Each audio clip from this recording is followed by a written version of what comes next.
Glória a Deus. Se nós fôssemos embora agora, estávamos prontos para viver todas as bênçãos.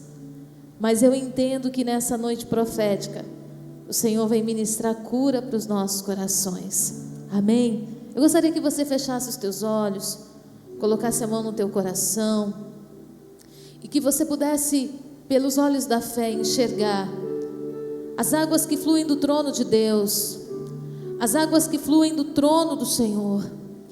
Essas águas, elas não são lançadas para que sejam desperdiçadas. Elas são lançadas quando o Senhor percebe que existe alguém com sede, alguém que precisa de cura, alguém que precisa ser purificado, lavado, transformado, alguém que não se sente digno da presença, por qualquer motivo que seja. E nesta noite as águas do trono de Deus fluem sobre esse lugar, fazendo desta casa um grande rio onde você pode entrar, um rio onde você pode mergulhar, onde você pode se aprofundar, sem medo de se afogar.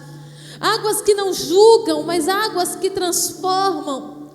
Por isso clame ao Senhor nesta noite: Senhor, eu quero entrar neste rio, eu quero entrar nestas águas, eu quero beber destas águas, Senhor. Eu não quero que elas fiquem só do lado de fora da minha vida, Senhor. Eu quero ser cheio delas, eu quero transbordar destas águas, eu quero ser uma fonte inesgotável, Senhor, ó Deus, a jorrar para a vida eterna. Senhor, em nome de Jesus, me lava por fora, mas também por dentro, transborda dentro de mim a tua vida. Oh Espírito Santo, abre a tua Bíblia no livro de 2 Reis, no capítulo 5.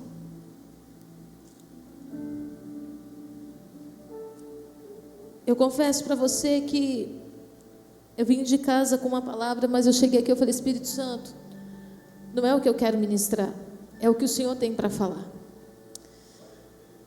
E na hora que eu abri a Bíblia, o Senhor me deu esse texto, eu falei: Senhor, e o Senhor falou: é isso aqui. Existem coisas que Deus quer tratar em nós que ninguém sabe. Existem impedimentos na nossa vida que só o Senhor sabe. Ninguém que vive com a gente, nem os nossos filhos, nem o nosso cônjuge, às vezes nem você. Você não sabe a raiz, você não sabe o que é que te impede, o que é que te impede de avançar, de frutificar, de ter paz, de ser alegre, de ser abundante. Você olha e parece sempre que está faltando alguma coisa, sabe, a falta de plenitude. Nós vamos falar sobre esse homem que tinha tudo para ser feliz, mas existia algo que faltava na vida dele. Obrigada, Gilmar, estou muito feliz de ver você voltando. Coisa linda. 2 Reis, capítulo 5, diz assim: Naamã, comandante do exército do rei da Síria, era grande homem diante do seu senhor e de muito conceito, porque por ele o Senhor dera vitória à Síria. Era ele herói de guerra, porém leproso. Saíram tropas da Síria e da terra de Israel, levaram cativa uma menina que ficou ao serviço da mulher de Naamã. Disse ela à sua senhora: tomara o meu senhor estivesse diante do profeta que está em Samaria. Diante de quem? Diga comigo: do profeta. Gente, eu detesto pregar sozinha. Que está em Samaria, e ele o restauraria da sua lepra. Quem que restauraria? Diga comigo: o profeta. Ótimo, vamos entender esse aqui que o Senhor já começou a falar. Então foi Naamã e disse ao seu senhor: assim falou a jovem que é da terra de Israel. Respondeu o rei da Síria: vai, anda, e enviarei uma carta ao rei de Israel. Ele partiu e levou consigo 10 talentos de prata, 6.000 ciclos de ouro e 10 vestes festivais. Levou também ao rei de Israel a carta que dizia: logo em chegando a ti esta carta, saberás que eu te enviei Naamã, meu servo, para que o cures da sua lepra.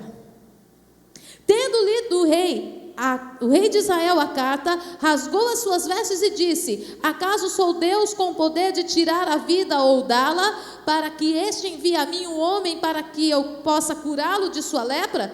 Notai, pois, e vede que procuras um pretexto para romper comigo. Ouvindo, porém, Eliseu, homem de Deus, que o rei de Israel rasgara suas vestes, mandou dizer ao rei: por que rasgaste as tuas vestes? Deixe-o vir a mim e saberá que há profeta em Israel. Amém? Coloque a mão sobre a tua cabeça e diga assim comigo: Senhor Jesus, eu vim a esta casa hoje porque eu sei que o Espírito Santo me compeliu a sair da minha casa para vir aqui hoje. Eu sei que existe uma palavra rema para a minha vida, que vai mudar meus pensamentos, os meus sentimentos e as minhas decisões. Nesta noite, eu dou liberdade ao Espírito Santo para que possa entrar em todas as áreas da minha vida. Eu renuncio o espírito de incredulidade, eu renuncio a desconfiança, eu renuncio o medo, eu renuncio a surdez espiritual. Eu clamo: Espírito Santo, abre os meus olhos, abre os meus ouvidos e prepara o meu coração, porque esta palavra vai frutificar em minha vida a 30, a 60 e a 100 por um, em nome de Jesus. Amém. Glória a Deus. Aleluia. Você pode se assentar. Antes de começar a ministrar, eu não posso deixar de falar aqui de um momento lindo que a nossa igreja viveu essa semana, um momento de ser igreja. Eu estou muito feliz que o projeto Atalaia esteve em 3 escolas nessa semana, na segunda, na quarta e hoje. O Ministério Infantil, junto com Diaconisa Doneide, com os nossos irmãos Christian e sua esposa Thaís, e mais alguns outros irmãos que se envolveram na missão. O Diácono Luiz estava lá firme e forte, pulando corda com as crianças. A gente pensa, que coisa linda. E assim, foi um projeto tão de Deus, porque diferente dos outros estados, nós temos o estado do Mato Grosso ainda com as escolas abertas para a igreja. E nós sempre fazíamos a festa das crianças aqui na igreja, mas virava um tumulto e nós não conseguíamos atingir o alvo. Mas dentro das escolas aconteceu um fenômeno, que não só as crianças foram alcançadas, como também todos os funcionários das escolas, os professores, direção da escola. E hoje nós recebemos um relatório, um agradecimento especial da diretora da escola, porque as crianças não iam ter dia das crianças na escola. E a igreja proporcionou para eles o dia das crianças. Isso é ser igreja.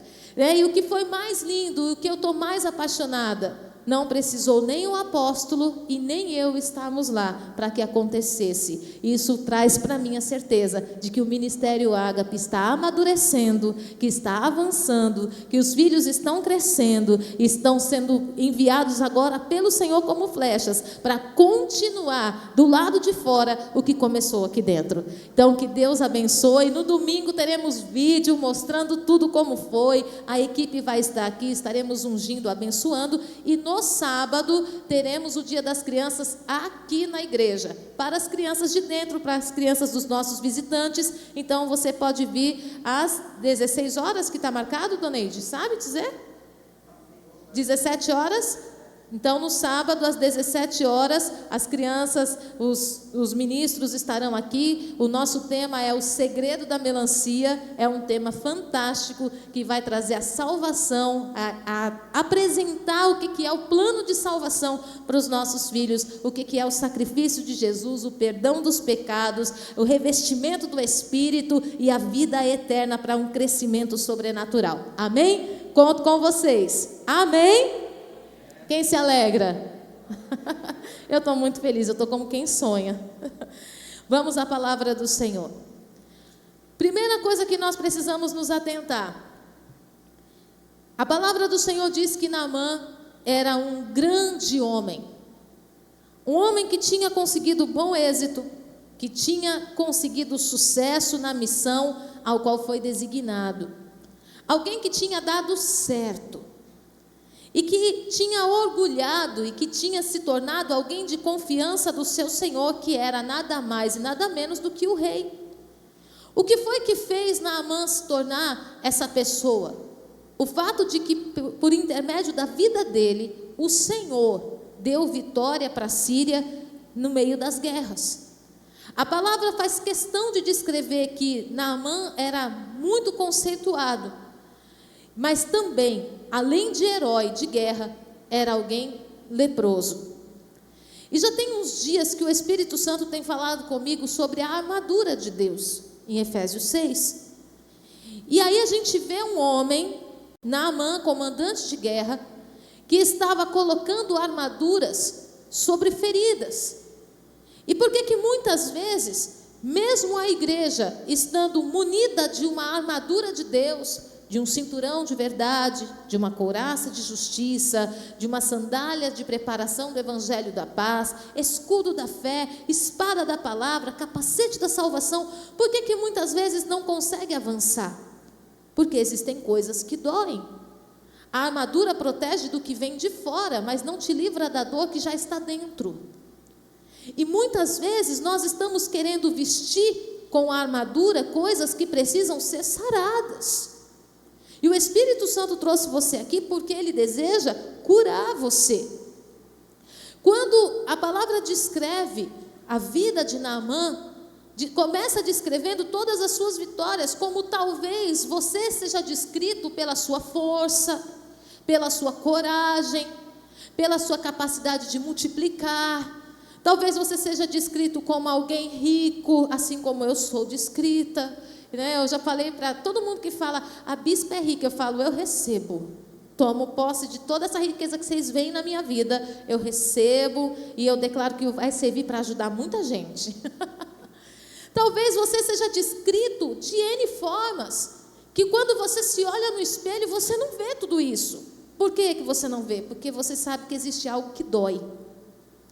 Naamã, ele era reconhecido como um herói de guerra, mas sem a armadura ele sabia que tinha uma ferida.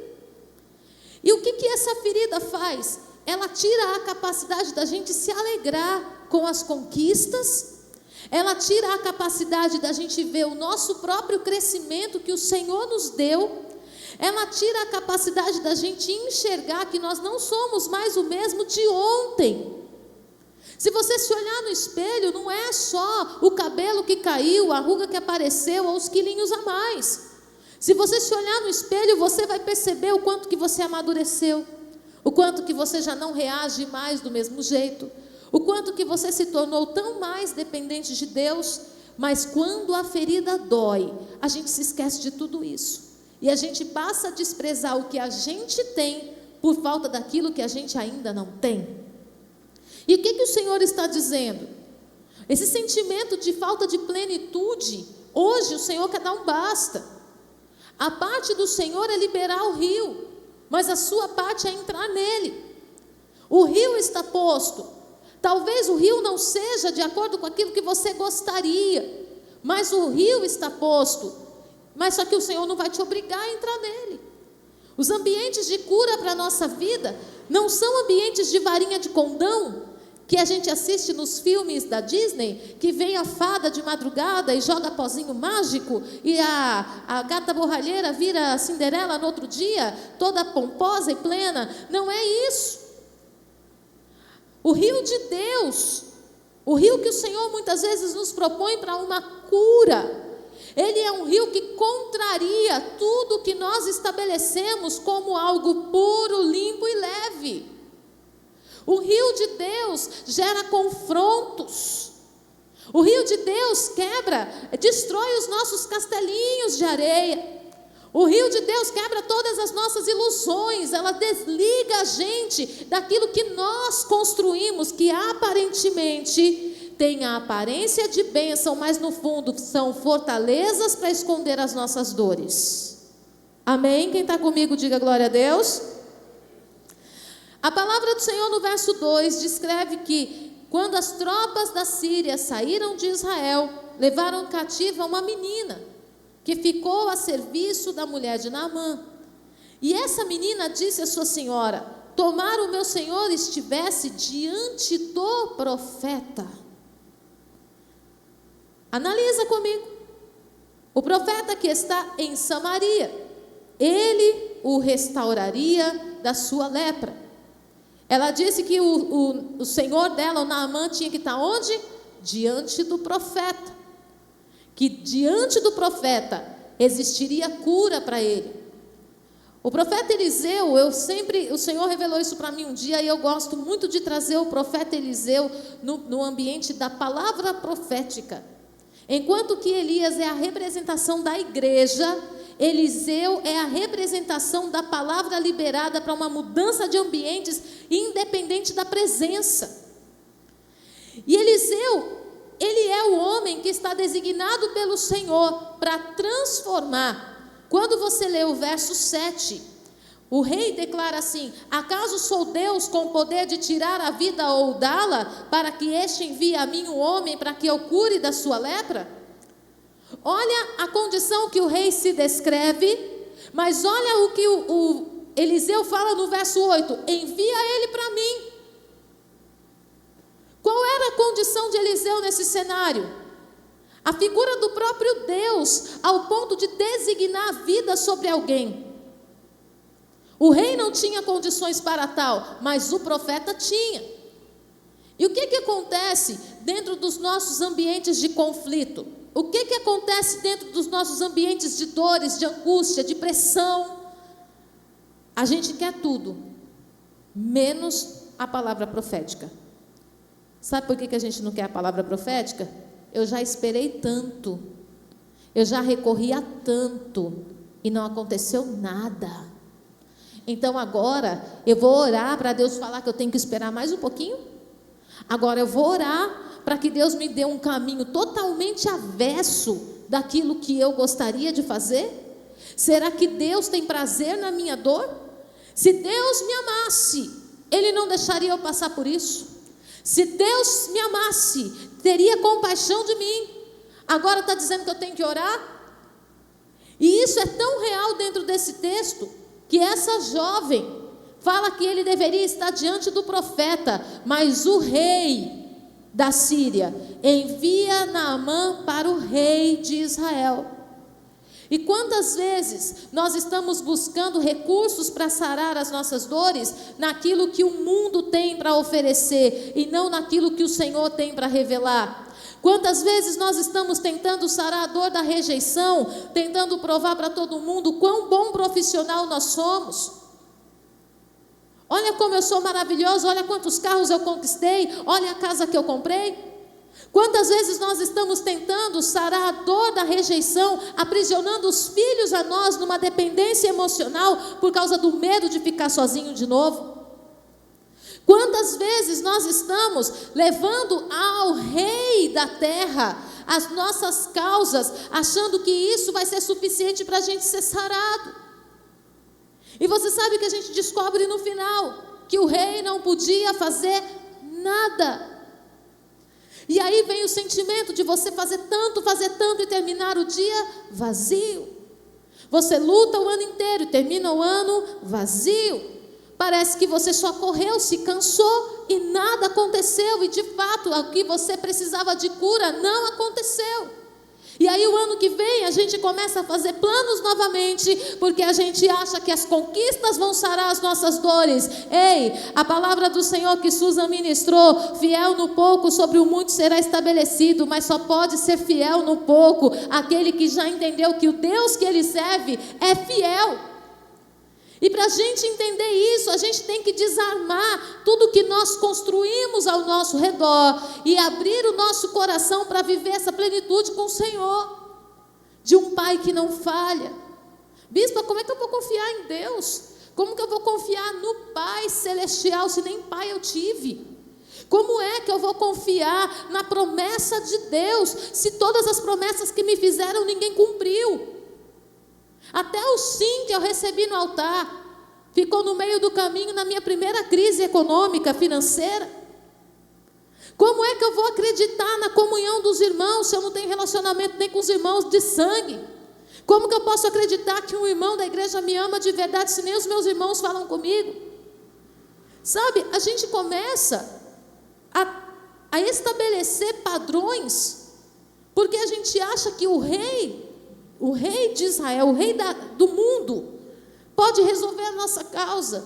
E na verdade o Senhor está falando, tem uma palavra, tem uma direção, tem um conselho, tem uma revelação, que se você obedecer, eu vou curar você, e vou te dar a plenitude que você precisa, para ter paz nos seus dias, ter alegria na sua caminhada, viver a plenitude do amor que eu tenho por você, e que você tem pelos outros e nem sabe, para que você tenha bondade, benignidade, para que você tenha mansidão, domínio próprio, para que os seus dias sejam dias de paz.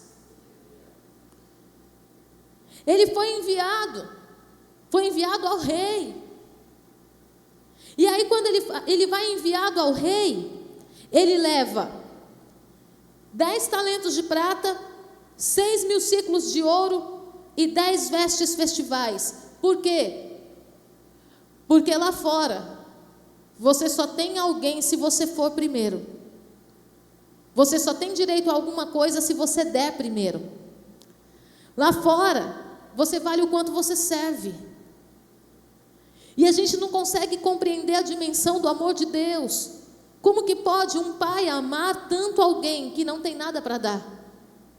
Como que pode um Deus se preocupar comigo se Ele tem a plenitude da adoração no céu e Ele ainda quer a minha? Como que pode Deus se importar em me suprir, se eu não tenho nada para oferecer? E muitas vezes, por não ter esse entendimento do amor de Deus, a gente foge da presença quando a gente acha que não tem nada para dar. Você já prestou atenção que quando você não entrega o seu dízimo, a palavra de oferta que está sendo liberada, você nem presta atenção? Porque você acha que a bênção que está sendo liberada é só para quem tem algo para dar. Você já prestou atenção que muitas vezes quando você está numa escala e você não cumpre, você não se sente digno de pedir nada para Deus, porque você acha que você não cumpriu a sua escala e que você não é digno de receber nada de Deus? Por que Naamã sai levando todos os presentes? Não era presente, era um pagamento. Era uma troca. Porque ele estava indo ao encontro não de um profeta, mas de um rei.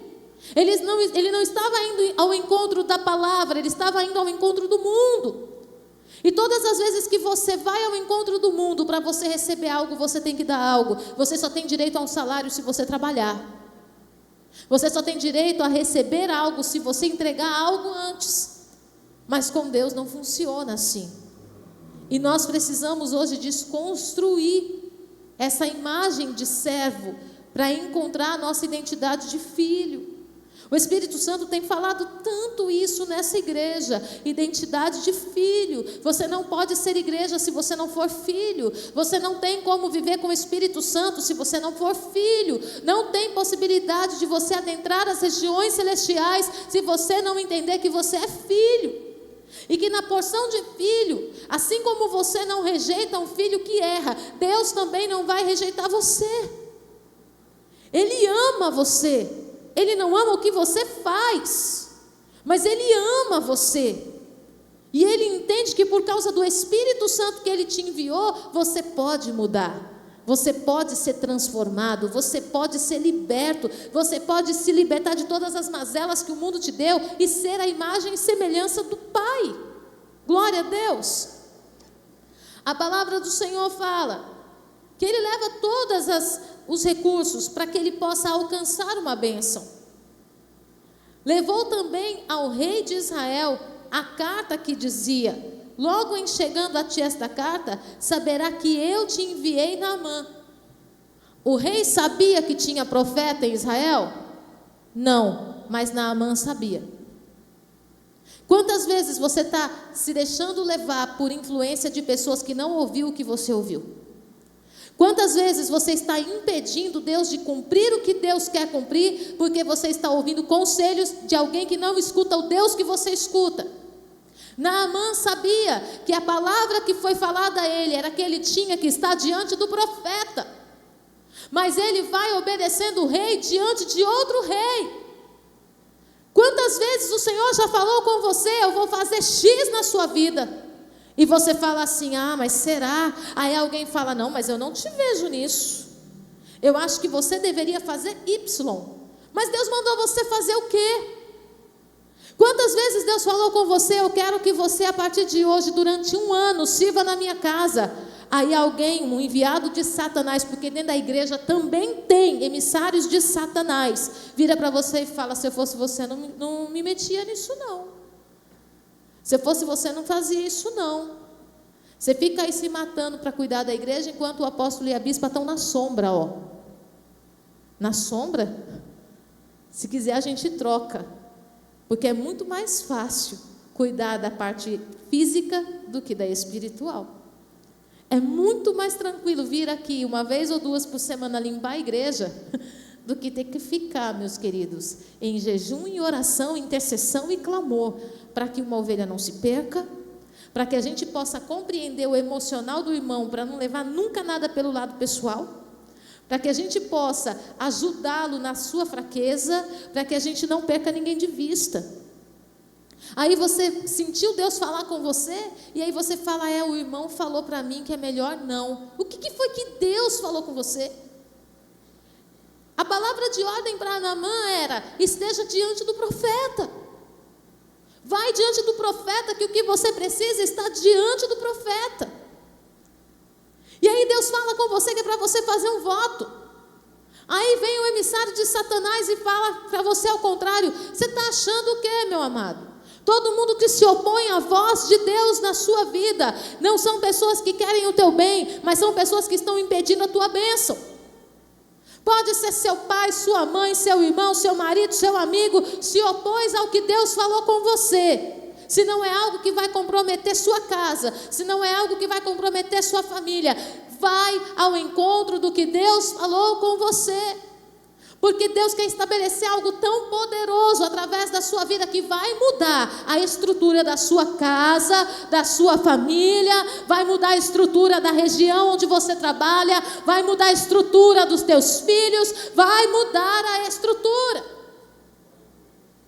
Sabe uma das coisas que eu tenho visto nos últimos dias em cultos de libertação? Crianças diagnosticadas com autismos e TDAHs. E quando a pastora de libertação, quando os pais vão pedir oração pelos filhos, isso me chamou demais a atenção. Ela fala assim: o problema não está no filho, o problema está nos pais. Cadeias na mente, consagrações, entregas, oferendas na cabeça dos pais, coisas de gerações. E ela impõe a mão sobre, os libertadores colocam a mão sobre a cabeça do filho. Quem manifesta o demônio é o pai. A gente está aceitando tudo. A gente prefere ficar com a lepra. A gente vai diante do rei, busca um diagnóstico assinado, laudado. A gente vai militar direitos. Meu filho tem direito a um salário, meu filho vai se aposentar com 7 anos de idade, 8 anos de idade. A gente vai militar situações ao invés de ir diante do profeta. Buscar o que é que está acontecendo, onde é que está a lepra? O que é que eu não libertei ainda? O que é que eu ainda não rompi? Por que a gente não quer ir diante do profeta? Porque confronta. Diante do profeta, ele vai falar assim: ei, tira a armadura. Aqui, diante do profético, você não é herói de guerra. Diante do profético, você não é grande homem. Diante do profético, você não é conceituado. Diante do profético, você é alguém com lepra. Quem que quer ver isso? Até a gente acredita no que o mundo diz a nosso respeito. Até a gente começa a acreditar. Mas o Senhor, Ele fala: é tempo de descer ao profético, é tempo de se mostrar diante do profético, é tempo de estar na presença daquele que tem a cura para a tua vida. A palavra do Senhor fala: se o Filho vos libertar, verdadeiramente sereis livres. Nós andamos como um versículo que ficou na minha cabeça esses dias: tem nome de quem vive, mas está morto. E quando o Senhor falou tem nome de quem vive, mas está morto, o Senhor falou assim: carrega o nome de Cristo, daquele que vive, mas as atitudes não é de um corpo vivo, mas de um corpo morto. Eu falei: Senhor, isso é mais grave do que eu pensava, porque eu achava esse versículo tão assim. Tem nome de quem vive, mas está morto. Eu pensava que estava falando de mim, e o Senhor falou: de forma alguma, porque quem vive é meu filho, e só tem vida aqueles que estão nele.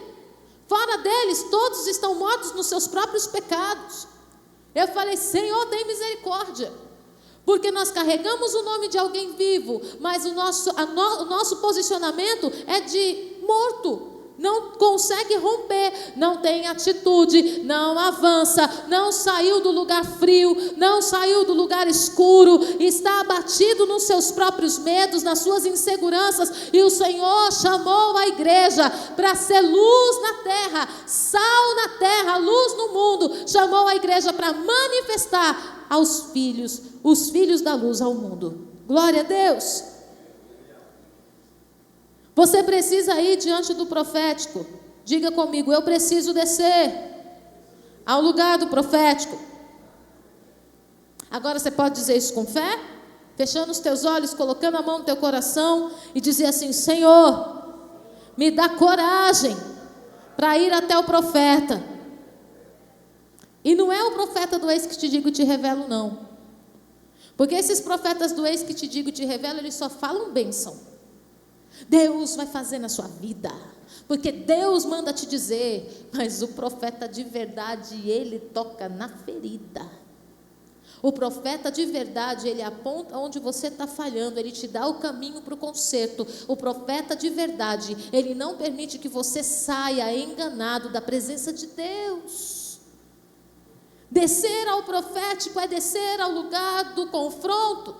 Diga comigo: eu preciso descer ao lugar do confronto. Diga assim comigo: Espírito Santo, me encoraja. Até quando você vai ficar doendo essa dor? Até quando você começa a avançar e de repente você para no meio do teu projeto? Está na hora de você ficar revoltado. Está na hora da indignação começar a tomar conta do teu coração. Até quando você vai fazer planos, os teus filhos vão participar dos teus planos e não vão ver nenhum se cumprir? A gente tem que cansar. A gente precisa cansar e falar: peraí, Satanás, veio até aqui, agora chega. Agora chega.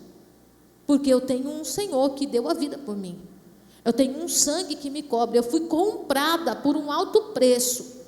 E eu tenho o Espírito Santo em mim, não é comigo não, em mim, para me ajudar a descer no lugar do confronto. Mas eu não aceito continuar vivendo a mesma vida, as mesmas enfermidades, os mesmos problemas no casamento, a mesma crise de rejeição, os mesmos abandonos. Quando eu penso que vou, aí vem o Satanás e me para de novo, como? Tocando na ferida. Está na hora de dizer para o diabo: chega, chega, foi até aqui, mesmo com 20 anos de igreja, veio até aqui, mas você vai levar para casa de novo. Eliseu disse: deixe vir a mim, deixe-o vir a mim, saberá que há profeta em Israel. Veio, pois, Naamã com seus cavalos e os seus carros e parou à porta da casa de Eliseu. Quando você olha esse texto, você percebe que não havia intenção no coração de Naamã de entrar na casa do profeta. Qual é a prova? Que ele diz assim: Naamã, porém, muito se indignou, no verso 11, e se foi dizendo: pensava eu que ele sairia a ter comigo, Ele está na porta da casa do profeta, sem intenção alguma de entrar. Quantas pessoas elas estão ouvindo a palavra, mas sem intenção alguma de praticar? Quantas pessoas estão vindo para a igreja para cumprir um rito religioso, para dizer: olha, Senhor, eu já fui na igreja, viu? Vir para a igreja não vai mudar a sua vida. Se você não estiver disposto a praticar o que você está ouvindo, você é um mero espectador, como se você fosse ao cinema assistir um filme. A gente vê dentro do contexto de Naamã, ele disposto a ir até a porta, mas indisposto a entrar. Tanto que ele já tinha montado todo o esquema na cabeça dele. O profeta sairá ao meu encontro, vai liberar uma palavra, eu vou entregar os presentes e eu serei completamente curado. Deus não quer os seus recursos, Deus quer você. Deus está pouco se linchando para o seu dinheiro, para aquilo que você pode trazer. Tem gente que acha que o dízimo dele vale mais do que o empenho. Tem gente que acha que a oferta de milhões vale mais do que a presença dele entre os irmãos. Deus está pouco se importando com o seu dízimo se você não tem comunhão com os irmãos. Deus está pouco se importando com as suas ofertas de milhões se você não consegue ouvir, buscar um conselho, se você não consegue sentar para ouvir uma direção. Deus está pouco se importando se você não consegue ter empatia com o irmão que se assenta do seu lado. Vem na igreja há 20 anos e não sabe o nome do irmão que se assenta ao lado. Nós estamos agindo como Naamã. Eu vou levar as minhas ofertas, porque assim eu serei digno de um milagre. É isso. Quando Naamã percebe que Eliseu não foi ao encontro dele, a casa caiu. Já que ele não veio, então eu não vou fazer o que ele disse.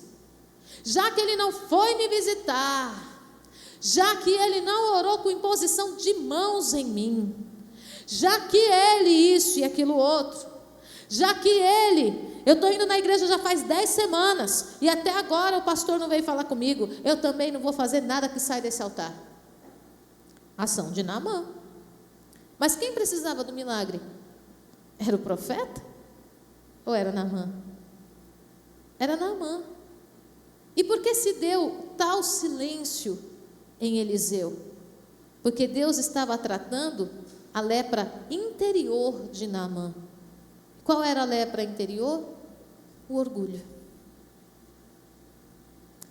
O orgulho baseado em tantas razões. Ninguém é orgulhoso por motivo nenhum. Ninguém é orgulhoso porque quer aparecer. O orgulho se dá muitas vezes naquilo que a gente quer esconder. O orgulho se dá nas dores que nós enfrentamos e não teve ninguém para segurar na nossa mão e tirar a gente dos nossos territórios. O orgulho acontece porque muitas vezes a gente se sentiu tão sozinho que você olha e você fala assim: eu não tenho com quem contar. Aí as pessoas olham e falam assim: orgulho, arrogância, prepotência. Cheio de si, cheia de si. No fundo, é só alguém com medo de confiar e se frustrar. O orgulho acontece porque a gente passou a vida inteira ouvindo as pessoas dizerem: não vai ser nada, da onde saiu não passa de um miserável. E aí você passa a vida inteira dentro da posição do orgulho, tentando provar para os outros que você não é aquilo que disseram. O que levava Naamã nessa posição de orgulho? Finalmente ele tinha sido reconhecido, finalmente ele era conceituado, finalmente ele era um herói de guerra, finalmente existiu uma vitória na vida de Naamã. E agora, da noite para o dia, ele tem que se despir. E vem um profeta colocar o dedo na ferida e falar: diante de mim, diante da minha presença, diante da minha palavra, você é só Naamã. Você é só um leproso que precisa de cura. E o pior, nem falar pessoalmente, ainda mandar um recado. Que lepra estava lá dentro. Não era sobre o que estava do lado de fora. Era sobre o que estava dentro. E a primeira decisão de Naamã era se humilhar. Ele não foi humilhado por Eliseu. Ele foi orientado por Eliseu. Mas a orientação virou uma ofensa por causa do orgulho de Naamã. Mas se ele seguisse a orientação, ele também estaria renunciando a algo. Ele estava no processo de humilhação. E a palavra do Senhor diz que aqueles que se humilham serão exaltados. Não é quem é humilhado por um ou por outro, é quem se humilha. O profeta sequer estava lá para ver se Naamã ia ou não obedecer.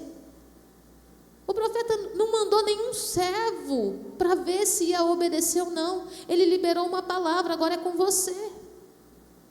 Não teve ninguém que pegasse na mão de Naamã e dissesse: vamos, Naamã. Da parte do profeta, não. E aí o servo que está com Naamã fala assim para ele fica indignado. Ele fala assim: para lavar no Rio Jordão? No Jordão? Farfar e Quebana são rios muito mais limpos.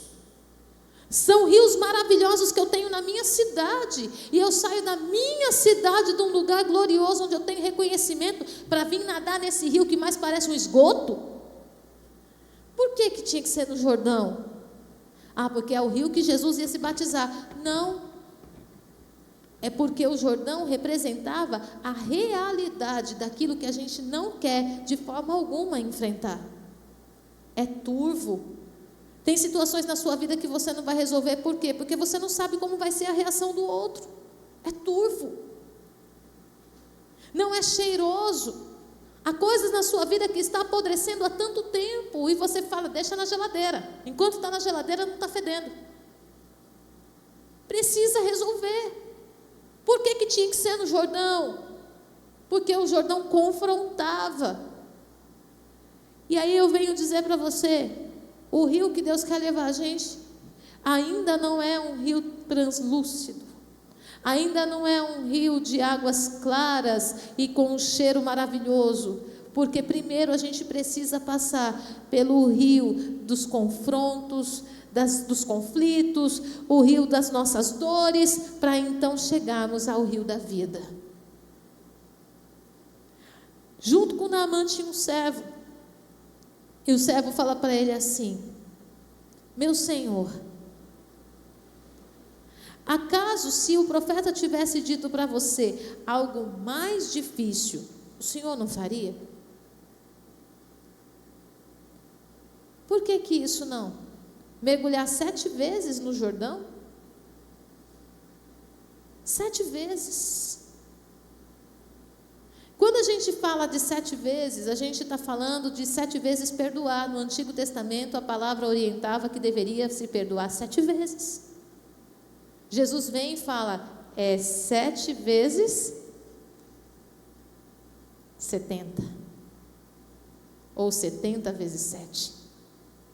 Mas essas 7 vezes que o Senhor orienta Eliseu para Naamã, referia-se ao número de perdão que deveria ser liberado no tempo da lei. Existiam 7 situações dentro de Naamã que tinham consumido a vida dele e que estava agora consumindo também a carne dele.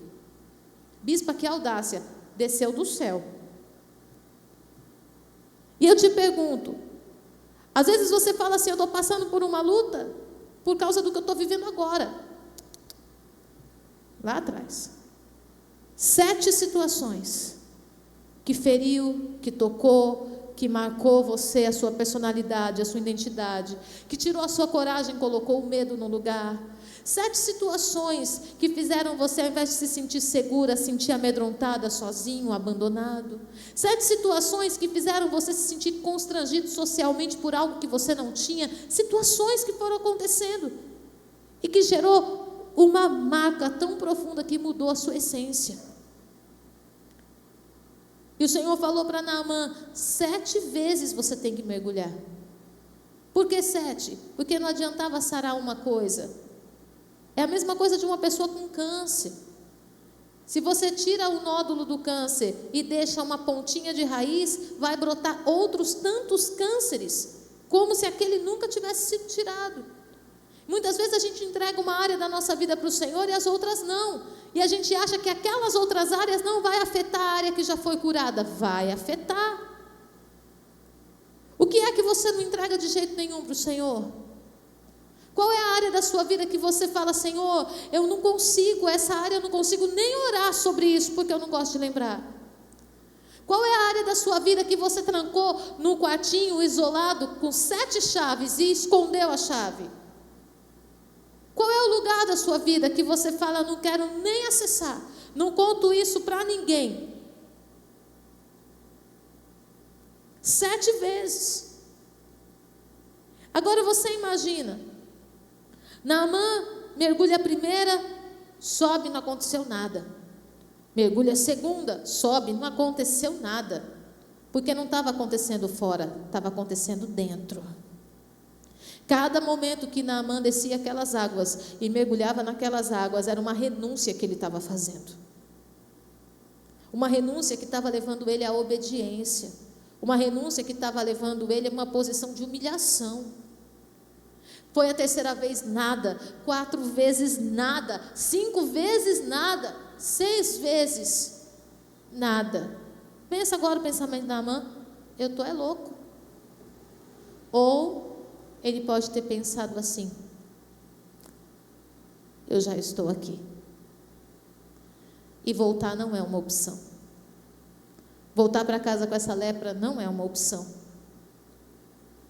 Alguém me disse que nessa terra tem um profeta.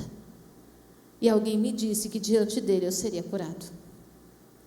Alguém me disse que nessa terra tem um Deus.